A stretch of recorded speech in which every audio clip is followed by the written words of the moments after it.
வணக்கம். பிரபல சின்னத்திரை நடிகை ரியானா பேகம் தன்னை மோசடி செய்ததாக ராஜ் கண்ணன் என்பவர் மீது பூந்தமல்லி காவல் நிலையத்தில் புகார் அளித்துள்ள சம்பவம் அதிர்ச்சியை ஏற்படுத்தியுள்ளது. தன்னுடன் நட்பாக பழகி வந்த ரிஹானா பேகம் ஏற்கனவே திருமணமாகி கணவரிடம் விவாகரத்து ஆனதாக கூறிய நிலையிலும் திருமணம் செய்து கொண்டதாக அவருக்கு 20 லட்சம் வரை பணம் செலவு செய்ததும் அவரது வீட்டிற்கு சென்ற போது கணவருடன் விவாகரத்து ஆகாமலேயே தன்னை திருமணம் செய்து மோசடி செய்ததாக பூந்தமல்லி போலீஸ் நிலையத்தில் புகார் அளித்துள்ளார்.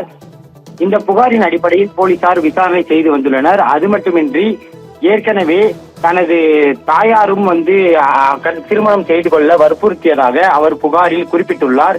இந்த விவகாரம் தொடர்பாக பூந்தமல்லி போலீசார் விசாரித்து வருகின்றனர். உண்மையில் யார் மீது குற்றச்சாட்டு உள்ளது, யார் மோசடி செய்தார்கள் என்ற கோணத்திலும் அதே நேரம் விவாகரத்து பெற்றார்களா இல்லையா என்ற கோணத்திலும் விசாரணையானது நடைபெற்று வருகிறது.